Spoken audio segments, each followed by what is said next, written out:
Sadnam Namaste.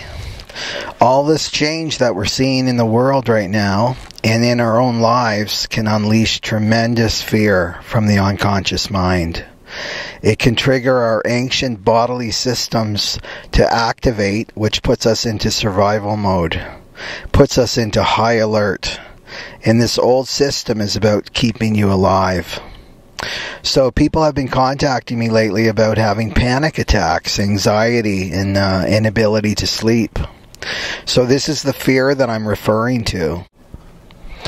You may also be experiencing anger or seeing people around you becoming more and more angry in an attempt to control themselves and the people around them, clinging to the old. And this is also the same fear, but it's expressed outwardly. So what is this fear? This fear is fear of the future. It is fear of the unknown. This is a human collective fear of what is coming next. It's the calm before the storm. It's the sound of a twig breaking in the dark. We can all sense this fear, and it's like an undercurrent of our daily lives. And this frequency of fear must leave the planet. So this fear can affect our relationships. It can make us fearful of one another. It can affect our health. It puts a lot of stress and strain on the physical body. It can also affect your finances. This fear contracts your energy field and your radiance, so you can't manifest, you can't attract. You can go unconscious. You can become like a trapped animal.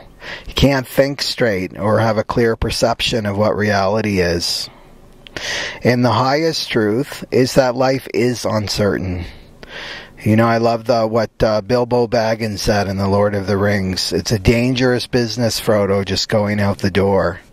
You know, anything can happen. There are no guarantees. And we all know this truth deep within us. It's only the mind that wants certainty and stability. And the irony is that the mind itself is unstable. You know, if you study your own mind, you'll notice that it flits from one thing to the next. It's very fickle. So the mind wants what is not there. So, for example, if money is lacking in your life, then the mind is obsessed with getting more money, continually generating these thoughts of how can I get more money? You need to get another job, another high-paying job.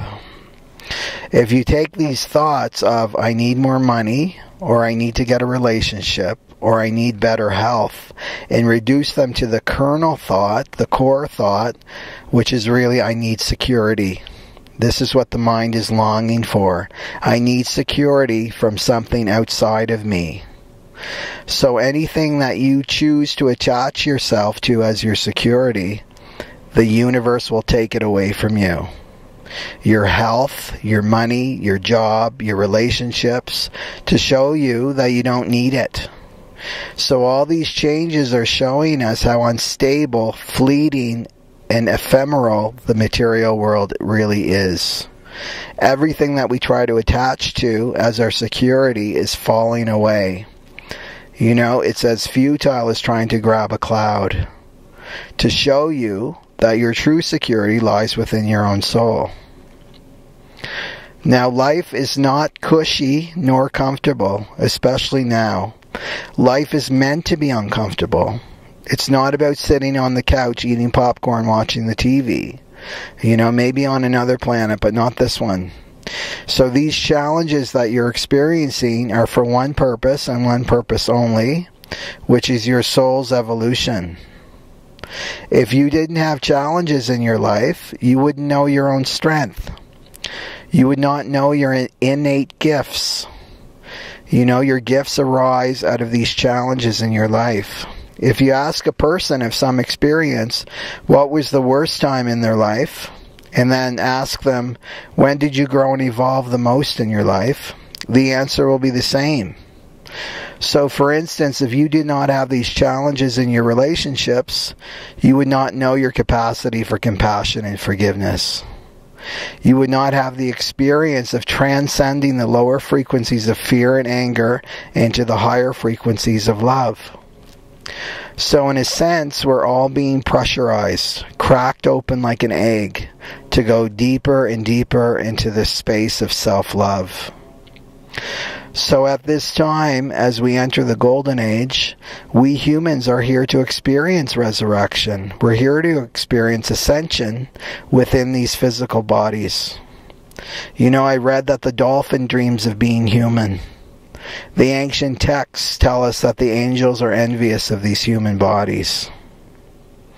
So here are some ways to manage this fear of tomorrow, this fear of the future, this fear of the unknown. Number one, everything is okay. Know that everything in the world and everything in your life is perfectly the way it's supposed to be. This is the play of consciousness right now. This is how the story of the evolution of humanity is playing out. This is the story of the evolution of you. It's part of the great play. And you are in the middle of it, and you don't know how the story's going to end. If things are slipping away from you right now, then let them go.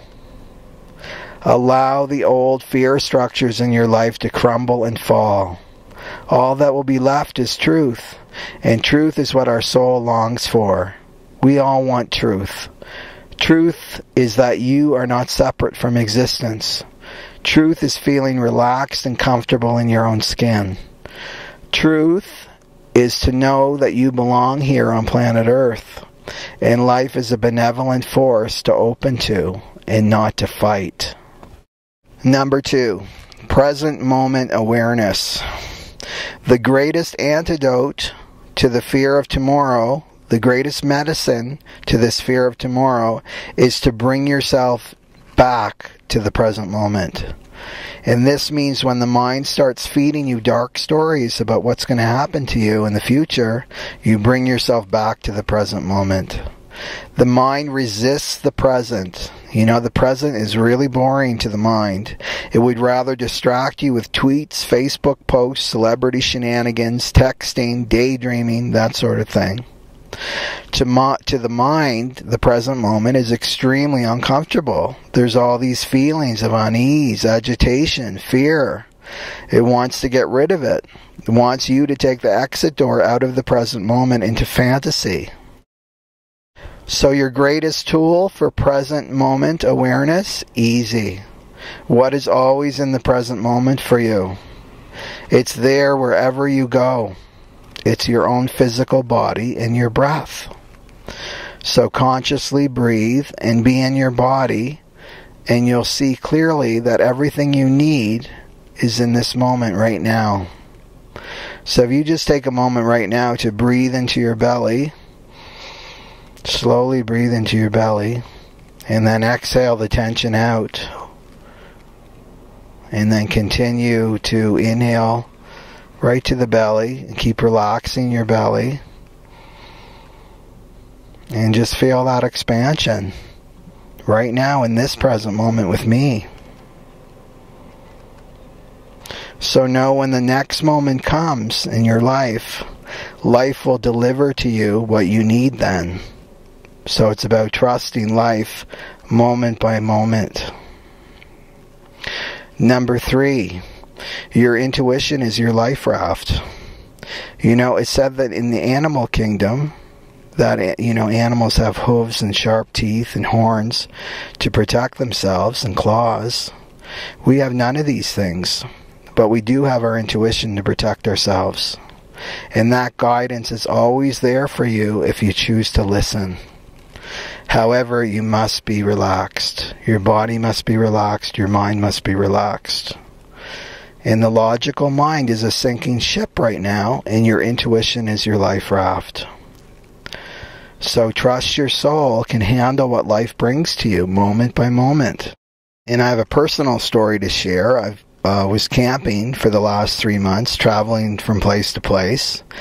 And I noticed my ego was telling me to, you know, you need to protect your food and you need to be on guard of this person and that person, you know, whoever came into the campground. And as I was going to sleep one night, I felt how contracted I was feeling. So I heard my intuition clearly say, you need to shift your perspective from everyone is out to get me to everyone here, everyone I meet is here to help me. So the next day, my car battery was dead, and my neighbor was like a 50s gas jockey running over and giving me a boost without me even asking. The day after that, I left my wallet with all my money, all my identification on the roof of my car, and I drove about 10 miles down the highway and then down a deserted dirt road towards the park I wanted to check out. And this man drove beside me, okay, and said, "Is this your wallet? I saw it on the road, and something told me it was yours." So remember that the universe has your back as long as you know that you're not separate from existence. Number 4, you want to fire the ego as your life coach. The more you choose to lean on your ego for advice and counsel, the more suffering you will experience. Remember that the ego is made up of fear and keeps you separate. So to rely on your ego is like trusting a monkey to sell banana milkshakes for you. You know? So you want to fire your ego as your life coach and hire your soul. The soul knows exactly where you're going in this lifetime. Your soul knows what your life purpose is in this lifetime. And your soul loves you unconditionally. And your soul is wise beyond words. You know, I'm liking the soul's resume better than the ego. Number 5. This is a great meditation. It's a beautiful meditation to practice to help you with fear of the future. And if you're listening to the podcast, go to the Catalyst Yogi YouTube channel and look for meditation for fear of the future. Okay, Sat Nam Namaste.